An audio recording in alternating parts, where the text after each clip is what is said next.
Greetings, folks. If you're new here, don't forget to hit that subscribe button and drop a comment below.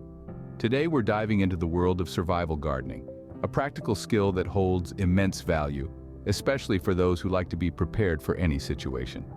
You see, survival gardening isn't just about growing your own food. It's about cultivating a sustainable food source that can withstand unpredictable circumstances and provide nourishment when grocery shelves might be bare. It's about creating an ecosystem right in your backyard that empowers you to be less reliant on commercial food sources. It's about ensuring food security for you and your loved ones, no matter what the future holds. So whether you're a seasoned prepper, a gardener looking to expand your skills, or someone who just wants to be prepared, this is for you. Stick around for some essential gardening tips that every prepper should know. First things first, let's talk about seeds. Now, not all seeds are created equal. For survival gardening, we want to focus on heirloom seeds. These are varieties that have been passed down through generations because of their valued traits. They're hardy, adaptable, and most importantly, they're open-pollinated, meaning they'll produce seeds that you can save and replant year after year, providing a sustainable food source. This practice of seed saving is a cornerstone of survival gardening. It's not just about growing food for today, but also ensuring you have seeds for tomorrow. By selecting the best specimens from your crops and saving their seeds, you're essentially breeding plants perfectly adapted to your garden's unique conditions. So, when you're starting your survival garden, invest in good quality heirloom seeds. And remember to save seeds each season. This way, you're not just growing a garden, you're cultivating a legacy. Remember, the right seeds can make a huge difference in your survival garden. Next up, diversification is key. Now, this isn't just a saying for your stock portfolio. It's a fundamental principle for survival gardening as well. You see, planting a variety of crops can significantly reduce the risk of total crop failure. Imagine if you only planted one type of vegetable and a disease or pest specific to that crop swept through your garden. You'd be left with nothing. But if you have a variety of crops, the chances of them all succumbing to the same threat is much less likely. So how do you do this? It's simple, really. Start by selecting a range of different vegetables, fruits, and herbs. Choose crops that have different growing seasons, different nutritional needs, and different resistances to pests and diseases. This way, you're not only ensuring a safety net against crop failure, but also providing your family with a varied and nutritious diet. Remember, a diverse garden is a resilient garden. Space is often limited, but don't worry, we've got you covered. When it comes to survival gardening, not everyone has the luxury of sprawling acres. That's where vertical gardening comes into play. This smart gardening technique allows you to grow more in less space by taking advantage of vertical space. Think about it as growing up, not out. Plants are trained to grow upwards, which not only saves horizontal space, but can also help to prevent plant diseases by improving air circulation. There are many ways to establish a vertical garden. You can use trellises for climbing plants like beans and peas, or hanging baskets for smaller plants like strawberries. Even a simple wooden pallet can be transformed into a thriving, space-saving garden. Vertical gardening is not just practical, it's also visually appealing, adding an element of beauty and interest to your garden. With vertical gardening, you can make the most out of any space. Now, let's talk about natural pest control. One of the most effective ways to keep pests at bay is through companion planting. This method involves growing certain plants together because they help each other in some way. Now, how does this work? Well, some plants repel pests that tend to bother their companions. For instance, marigolds are known to deter nematodes, while basil can keep mosquitoes and flies away from nearby plants. Another example is the classic Three Sisters method used by Native Americans. This involves planting corn, beans, and squash together. The corn provides a structure for the beans to climb, the beans enrich the soil with nitrogen, and the squash's large leaves provide shade, helping to retain moisture and suppress weeds. So not only do you get a variety of crops, but you're also naturally controlling pests. Companion planting is nature's pest control. Permaculture is more than a buzzword, it's a way of life. This approach to gardening is all about designing self-sustaining ecosystems that mimic natural patterns. Picture your garden as a mini ecosystem, where each plant, insect, and microbe has a role to play. Start by observing your garden's natural conditions such as sunlight, soil type, and rainfall. This will help you select the right plants for your space and understand their needs. Incorporate a variety of plants to create diversity and resilience, just like in nature. Think of trees, shrubs, and ground covers working together, sharing resources and benefiting each other. Use composting and mulching to recycle nutrients and enhance soil health. Encourage beneficial insects and animals by creating habitats for them.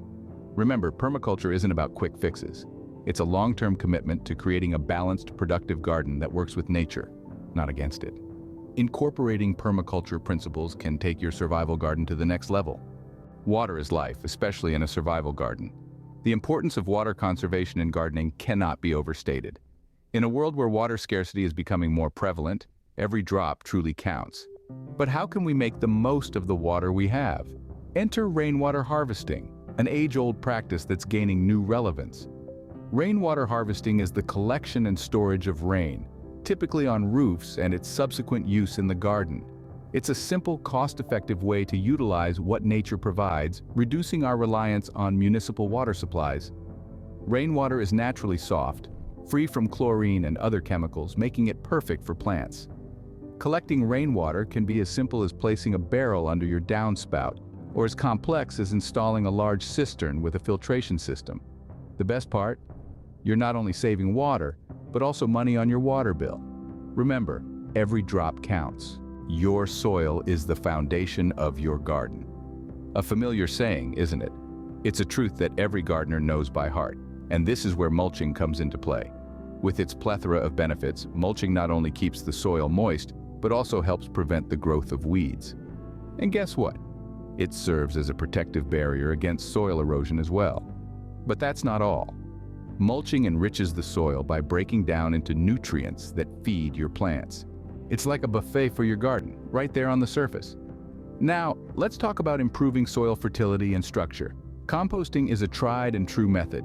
It adds organic matter to your soil, improving its structure and making it more fertile.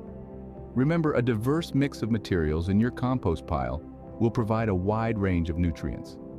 So, let's get out there and make that soil the best it can be. After all, healthy soil equals healthy plants. Let's raise the bar with raised beds. These elevated platforms can be a game changer for survival gardening. The benefits? Oh, they are plenty.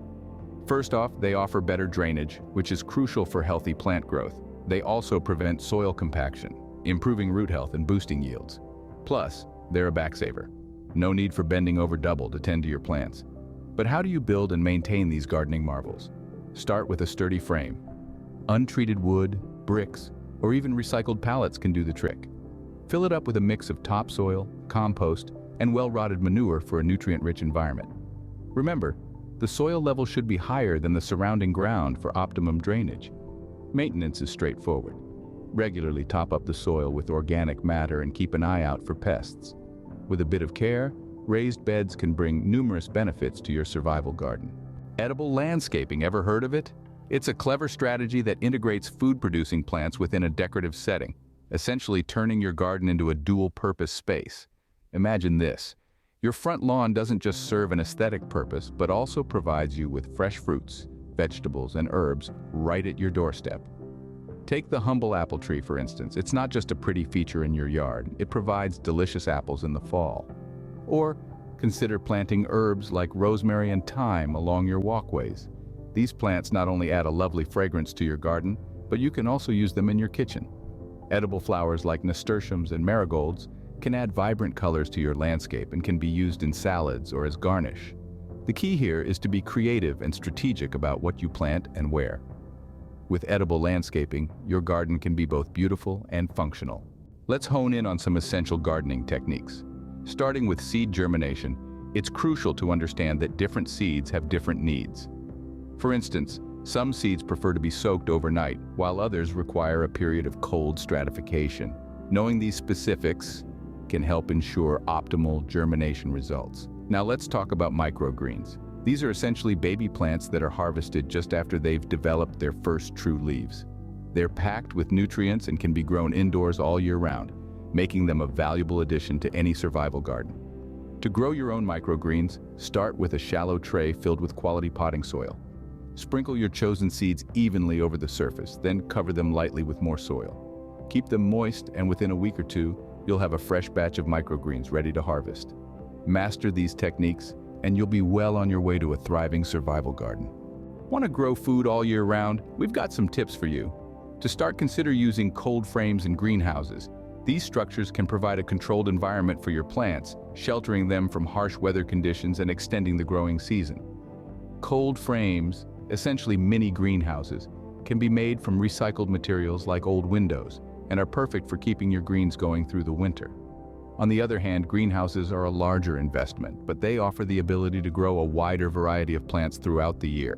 And remember, even within these protective structures, your plants can still be susceptible to frost and cold temperatures. So it's important to monitor the weather and take measures such as using frost blankets or installing heaters for extra cold nights. With these tips, you can extend your growing season and maximize your harvest. Pests can be a real nuisance, but we've got some natural solutions for you. When it comes to pest control, nature is often your best ally. By focusing on natural methods, we can avoid harmful chemicals and maintain a healthy garden ecosystem. One effective technique is using homemade organic sprays, like a garlic or chili spray. These can deter a wide range of insects without damaging your plants or the soil. Remember, the goal isn't to eradicate all bugs, but to maintain a balanced garden environment. Another natural method is the use of beneficial insects. These are insects that prey on pests, helping to keep their populations under control. For example, ladybugs are known to feast on aphids, while spiders can help control flies and mosquitoes. By combining these methods, we can create a comprehensive natural pest control strategy. This way, we're not only protecting our plants, but also contributing to a healthier planet. Natural pest control methods can keep your garden healthy and chemical-free.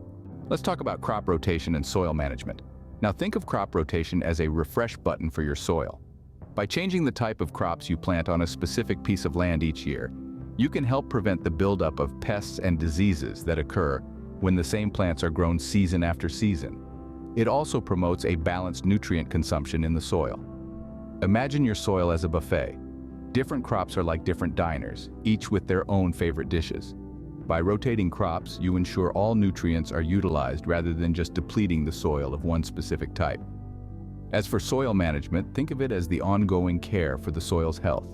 This could mean adding organic matter like compost or practicing no-till gardening to preserve soil structure. Remember, healthy soil equals healthy plants. Proper crop rotation and soil management can ensure the longevity of your survival garden. Last but not least, let's talk about building a seed bank for long-term survival. A seed bank, quite simply, is a collection of seeds stored for future use. It's your insurance policy against unpredictable weather, pests, or any other unforeseen challenges. A thriving seed bank starts with selecting the right seeds. Remember our discussion about heirloom seeds? They're perfect for seed banks as they're open-pollinated, meaning they'll produce seeds identical to their parent plants. Next, store your seeds properly. Keep them in a cool, dark, and dry place. Mason jars with tight lids stored in a cool basement or a fridge can do the trick. Rotate your seeds using the oldest ones first, and remember to replenish your stock. Lastly, consider diversifying your seed bank. Include a variety of crops to ensure you have a balanced diet and to mitigate the risk of crop failure. A well-stocked seed bank is a prepper's best friend. We've covered a lot of ground today, folks, from the importance of heirloom seeds and seed saving to the strategies for diversifying your crops and maximizing space with vertical gardening. We've explored the benefits of companion planting, permaculture principles, and water conservation.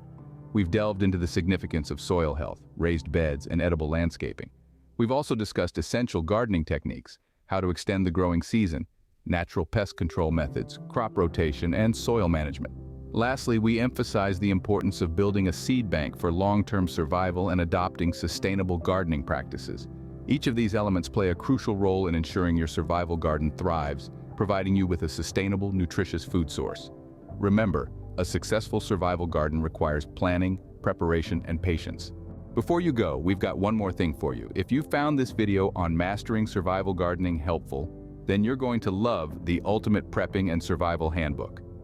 This comprehensive guide dives even deeper into the essential skills and strategies for self-reliance and resilience. It covers not just gardening, but everything from water purification to emergency first aid to building a safe and sustainable shelter. It's a must-have for anyone serious about preparedness, and it's available right now on Amazon. Follow the link in the description below to get your own copy. It's filled with practical advice and step-by-step instructions that you can start applying today. Arm yourself with knowledge and become the master of your own survival. Remember, the key to surviving any situation is preparation. The Ultimate Prepping and Survival Handbook is your guide to becoming fully prepared. Thanks for watching and happy gardening.